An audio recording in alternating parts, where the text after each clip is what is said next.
నమస్తే.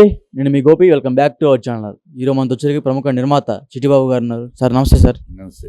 సార్ మనం చూస్తున్నాము గత కొన్ని రోజుల నుంచి ఈ బెట్టింగ్ యాప్ ప్రమోషన్లు, అదేవిధంగా కొంతమంది చనిపోవటం కానీ, ఇంకా ఆ బెట్టింగ్ యాప్స్కి లోబడి ఆ గేమ్స్ ఆడితే చాలామంది దానికి బానిసలు అయి ఉన్నారు.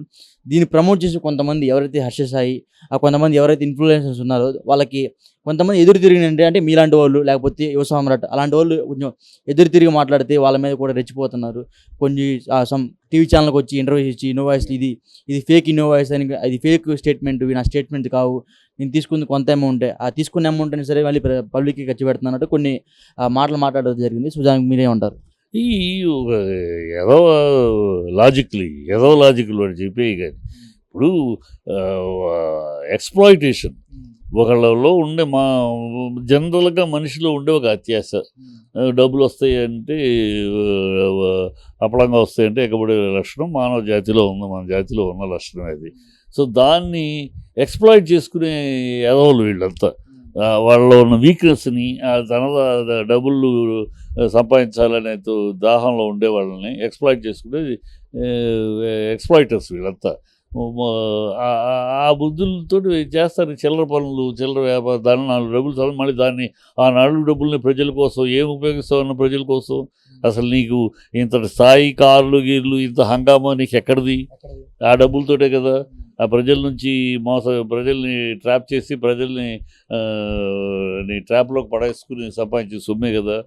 వాటితోటి మళ్ళీ ప్రజలకు చేస్తున్నాను ఇవన్నీ గాలి చేసే తప్పుడు పనులు కాకుండా మళ్ళీ శ్రీరంగ నీతులు చెప్పే తప్పుడు పనులు, చేసే దౌర్భాగ్య పనులు, సమాజంలో చెడ పురుగులు చేసే పనులు, సమాజాన్ని భ్రష్టు పట్టించే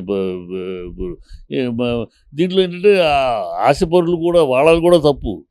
వాడు మోసం చేసేవాడు ఉన్నప్పుడే మోసగించేవాడు ఉంటాడు. వీడు మోసగించడానికి పుట్టాడు. వీడు హర్షసాయి పుట్టిందే మోసం చేయడానికి అన్నట్టు ఉంది వాడు బతుకంతా. వాడు మోసం చేయడానికి పుట్టాడు, మోసం చేస్తాడు. మోసపోవటానికి సిద్ధంగా ఉన్న మూర్ఖుల్ని ఏమనాలి?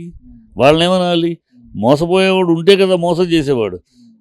నా దగ్గరికి వచ్చి మోసం చేయమని చేయలేడే, నీ దగ్గరికి వచ్చి చేయమని చేయలేడే. విశేషణ ఉంటుంది. వాడు అన్న అంటే ఏంటి ఇది ఎంతవరకు అని. నువ్వు ఎగబడి మోసపోవడానికి నేను రెడీ, నుదుటి మీద రాసుకున్నట్టు I'm here to be get fooled అన్నట్టు నువ్వు పరిగెడితే నీ కర్మ అది. అందుకని ఇలాంటి వాళ్ళు ఉన్నప్పుడు ఇలాంటి ఎదవలు ఉంటారు. అంటే ఒక బెట్టింగ్ యాప్ ప్రమోట్ చేయడానికి దాదాపు ఒక 70 లక్షల రూపాయలు తీసుకున్నాంటే మామూలు విషయం సార్ అది?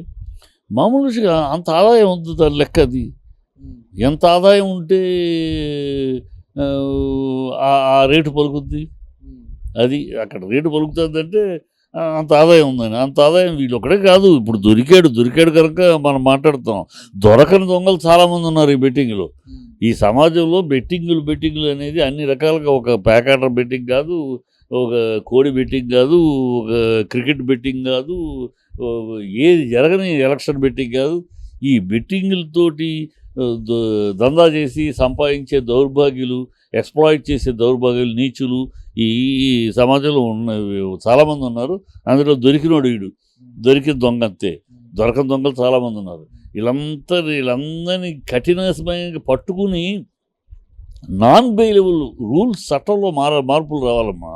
చట్టంలో ఎన్ని బెయిలబుల్ వీళ్ళు పట్టుకున్నా కూడా సివిల్ కేసు, బెయిలబుల్ కేసులు. వీళ్ళని నాన్ బెయిలబుల్ సెక్షన్స్ కింద అరెస్ట్ చేయడానికి చట్టంలో మార్పు రావాలి. అప్పుడు కానీ వీళ్ళని ఇలాంటి వాళ్ళని నాన్ బెయిలబుల్ వేసి లోపల వేసి కుమ్మితే కానీ మరొకసారి భయం ఉండదు. ఇప్పుడు ఇలాంటి వాళ్ళని పట్టుకున్నారు అనుకో, రేపు పట్టుకుని కేసు బుక్ చేసి వేస్తారు. బెయిల్ వస్తుంది. 15 రోజులు 4 రోజులు ఉంటే 10 రోజులు జైల్లో ఉంటాడు, లేకపోతే బెయిల్ వచ్చేస్తుంది. మళ్ళీ మొదలెడతాడు. చట్టంలో ఉన్న ఈజీనెస్ ఏముంది. గెస్ట్ హౌస్కి వెళ్ళినట్టు వీళ్ళు వస్తారు 10 రోజులు జైలుకి. జైల్లో కూడా 1-2 సార్లు వెళ్ళిపోతే అక్కడ ఉన్న వాళ్ళకి కూడా అలవాటు అయిపోతాడు. వీడికి కావాల్సింది వాళ్ళు అరేంజ్ చేస్తారు, ఈ డబ్బులు ఇచ్చేస్తూ ఉంటాడు. ఈ దౌర్భాగ్యం బెట్టింగ్ వాళ్ళు అందుకని ఇంత పేటరీకిపోతున్నారు. బెట్టింగ్ అనేది ఎందుకు పేటరీకిపోతుంది? ఏ విషయం వచ్చినా ముందు బెట్టింగ్ గ్యాంగ్ తయారవుతారు. అది కారణం ఆదాయం. ఈ మోసపోవడానికి సిద్ధం ఉన్న మూర్ఖులు సమాజంలో, అత్యాస పరులు, వీళ్ళని అంటు పెట్టుకుని వాళ్ళు సంపాదించుకుంటారు. అంటే మీ డబ్బు సపోజ్ బెట్టింగ్ ఒక యాప్ నుంచి ఒక 60 lakhs 50 lakhs వచ్చినా దానికి ఇంకా మేము ఒక 30 లక్షలు యాడ్ చేసి ప్రజలకు సేవ చేస్తున్నాం అని చెప్తున్నాడు మనోడు. అదే చెప్తున్నా, చేసేయన్ని తప్పుడు పనులను, క్రిమినల్ విషయాలను, మోసపూరిత చర్యలను, మళ్ళీ దీనికి ఏదో ప్రజలకు ఏం చేస్తున్నావు, ప్రజలకు సేవ, ప్రజలకు ఏం చేస్తున్నావు, చెప్పుకుంటావు ప్రజలకు సేవ అని ఏం చేస్తున్నావు. ఒకటి చెప్పు, నేను ఒక అనాథాశ్రమం నడుపుతున్నాను, లేదా ఒక ముసలి వృద్ధాశ్రమం నడుపుతున్నాను, లేదా అంగవైకల్యం వాళ్ళకి చెప్పమని ఒకటి ఏమన్నా. ప్రజాసేవ చేస్తున్నావు, ఉన్న సేవ చేస్తానని చెప్పు, నోటి మాట అంటే సరిపోద్దా. అయినా నువ్వు ప్రజాసేవ చేస్తున్నావు కనుక లైసెన్సా ఫ్రాడ్ చేయడానికి? అదేమి లైసెన్స్ కాదే. నేను ప్రజలకు ఏదో డబ్బు పంచి పెడుతున్నాను కనుక రాబిన్ హుడా దోచుకుని అందరికి పంచిపెట్టాను. నువ్వు చేసేది దౌర్భాగ్య పని, నువ్వు చేసేది మోసపూరితం, నువ్వు సంపాదించేది దౌర్భాగ్యపు సంపాదన. పెంటతోటి సమానం నువ్వు సంపాదించేది. నువ్వు ఆ పెంటను మళ్ళీ నేను 10 మందికి పంచుతున్నాను, ప్రజలకు చేస్తాను, ఈ దౌర్భాగ్య మాటలు ఎందుకు? చేసే చిల్లర పనికి మళ్ళీ దానికి ఒక కలరింగు సేవ చేస్తున్నాను. నీచపు పనులు చేస్తూ నీచపు మాటలు, నీతి మాటలు మాట్లాడడానికి అర్హుడే కాదు అసలు. అంటే ఈ బెట్టింగ్ యాప్ ప్రమోట్ చేసే వాళ్ళు చాలా మంది ఉన్నారు. నన్ను ఒక్కనే మీరు ఎందుకు టార్గెట్ చేస్తున్నారు అంటున్నారు ఆయన. ఒక్కరిని టార్గెట్ చేయాలి, నువ్వు దొరికావు కనుక టార్గెట్ చేస్తున్నారు. నువ్వు దొరికినాడివి, తప్పైపోయింది, క్షమించాలి, నేను ఇలాంటి తప్పుడు పనులు చెయ్యను అని అంటే ట్రోల్ చేయరు. నువ్వు దాన్ని ఏదో సమర్థించుకుంటున్నావే, అదేదో గొప్ప పని చేస్తున్నట్టు, నేనేదో చాలా మంచి పని చేస్తున్నాను, 10 మందికి హెల్ప్ చేసి ఇంకా దౌర్భాగ్య మాటలు ఇవన్నీ మాట్లాడటంలో నేను ట్రోల్ చేయక ఏం చేస్తారు? చేసింది తప్పుడు పని, తప్పుడు పని చేస్తుంది వ్యభిచారం చేస్తూ నేను పతివ్రతను అంటే ఎట్లా? నువ్వు చేసేది దౌర్భాగ్య పనులు చేస్తూ మళ్ళీ నేనేదో ప్రజలకు సేవ చేస్తున్నాను, నన్ను ట్రోల్ చేస్తున్నాను, ఈ లంగడా మాటలు కాదు కదా, అందుకనే ట్రోల్ చేస్తారు. అంటే ఆయన ప్రతిరోజు ఇక్కడ ఎక్కడైతే మన వైజాగ్లో నవోటల్లో ప్రతిరోజు నవోటల్ ఐటీసీ హోటల్లో ఉంటారంట ఆయన. అంటే ఓన్లీ 5 స్టార్ ప్రాపర్టీస్లో ఉంటారంట. సో దానికి ఏం చెప్తారు? అంతేనమ్మా, ఈ బెట్టింగ్ వాళ్ళు అక్కడే ఉంటారు. మన బెంగళూరులో జరిగిందండి, పార్టీలు జరిగినాయి. ఎక్కడ ఉన్నారు? మామూలు రూమ్లో ఉండరు. ఎక్కడ పెద్ద కాటేజెస్, పెద్ద గెస్ట్ హౌసెస్, ఫామ్ హౌసెస్, లేకపోతే స్టార్ హోటల్స్లో ఉంటారు. అప్పుడే కదా మన లక్షల మీద పలుకుద్ది. ఇక్కడ మామూలు హోటల్లోనూ మామూలు ఎక్కడ ఉంటే వేల మీద మించి వెళ్ళదు. లక్షల మీద వెళ్ళాలంటే ఆ హగామా చూపించాలి కదా. అదే సో అందుకని అంత రేటు పలుకుతుందండి ఆయనకి. రెడ్ లైట్ ఏరియాలో ఎక్కువ డబ్బు సంపాదించాలని ఏం చేస్తారు? అలంకరించుకుంటారు బాగా. అందరికన్నా చూడగానే అట్రాక్ట్ అయ్యేటప్పుడు బ్రహ్మాండంగా అలంకరించుకుని వాళ్ళ వచ్చే విటుడికి దగ్గర ఎక్కువ రేటు తీసుకుంటారు. ఆ అమ్మాయి అలంకరించలేదు అనుకో, రెడ్ లైట్ ఏరియాలో ఉన్నది సరిగ్గా అలంకరించుకోలేదు అనుకో, అంత రేటు ఇవ్వడు కదా ఎవడు కూడా విటుడు. వాడికి ముందు కంటికి ఆహా అనిపిస్తే కదా. అది అలాంటి బాపతులే, ఆ సైకాలజీ ఇది.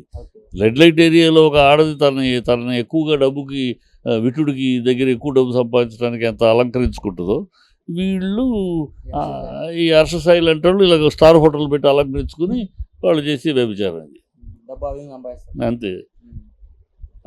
వాళ్ళైనా పాపం రెడ్ లైట్ ఏరియాలోనే పాపం కాస్త పరిస్థితులు బట్టు, వాళ్ళ కర్మను బట్టు ఏదో పాపం ఒళ్ళు అమ్ముకొని చేస్తారు. వీళ్ళు అది కూడా కాదు కదా, వాళ్ళు పడే ఆ శ్రమ కూడా ఉండదు వీళ్ళకి. ఆ వ్యభిచారం కదా, వీళ్ళ వ్యభిచారం చాలా విస్కీలు తాగుతూను ఇంకోటి చేస్తూ సంపాదిస్తారు, ఎదుటి వాళ్ళు మోసం చేస్తూ. అది దౌర్భాగ్యులేండి వాళ్ళకన్నా. రెడ్ లైట్ ఏరియాలో బతికే వాళ్ళకన్నా దౌర్భాగ్యులేండి. Okay sir, thank you sir.